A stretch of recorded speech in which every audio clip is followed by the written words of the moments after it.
आप सभी को मेरी और मेरे पूरे परिवार की ओर से दीपावली की हार्दिक शुभकामनाएं।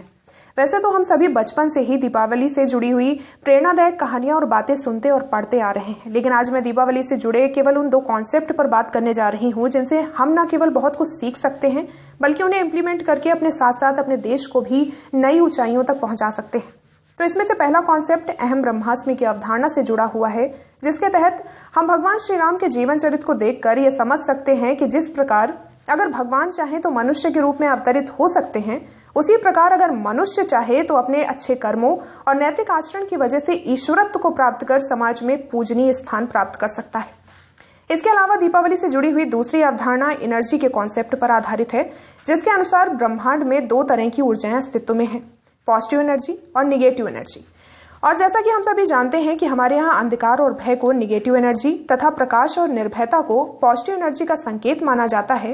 इसे इस उदाहरण से भी समझा जा सकता है कि लंबे समय से बंद पड़े किसी घर में अगर काफी समय से सफाई और प्रकाश ना हुआ हो तो एक अच्छे खासे घर को भी निगेटिव एनर्जी का केंद्र मानकर उसे हॉन्टेड करार दे दिया जाता है।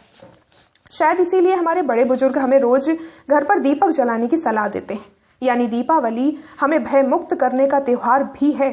कहा भी गया है कि तमाम चेहरों पर खौफ जारी है, एक चिराग कितने अंधेरों पर भारी है।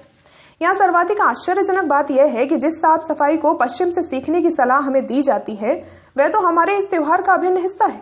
वैसे भी जिस तरह से होली मन को साफ करने का त्योहार है, उसी प्रकार दिवाली घरों को साफ करने का त्योहार है।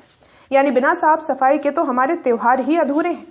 तो यहाँ यह माना जा सकता है कि हमें दूसरों की तरफ देखने के बजाय अपनी संस्कृति को पुनर्जीवित करने की अत्यंत आवश्यकता है। ओवरऑल यह कहा जा सकता है कि दिवाली न केवल निगेटिविटी से पॉजिटिविटी की ओर बढ़ने का त्योहार है, बल्कि अपने पूर्वजों से बहुत कुछ सीखकर अपना बेहतर चरित्र निर्माण करने के लिए प्रेरित होने का एक सुअवसर भी है।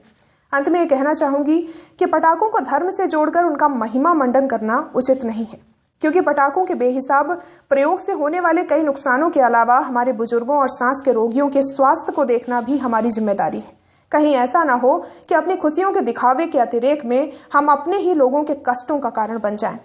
अपनी बात की समाप्ति मैं गोस्वामी तुलसीदास जी द्वारा विनय पत्रिका में लिखित एक दोहे से करना चाहूंगी, जिसकी रचना उन्होंने हनुमान जी के माध्यम से भगवान श्री राम तक अपनी बात पहुंचाने के लिए की थी। तो दोहा कुछ इस प्रकार है कि कबहुक हो यह रहनी रहूंगो, जथा लाभ संतोष सदा काहू से कछु न चाहूंगो। अर्थात वह दिन कब आएगा जब मैं इस तरीके से रह पाऊंगा कि जो मुझे मिल जाएगा मैं उसी में संतोष कर लूंगा और किसी से भी किसी भी तरह के लाभ की इच्छा नहीं करूंगा। धन्यवाद।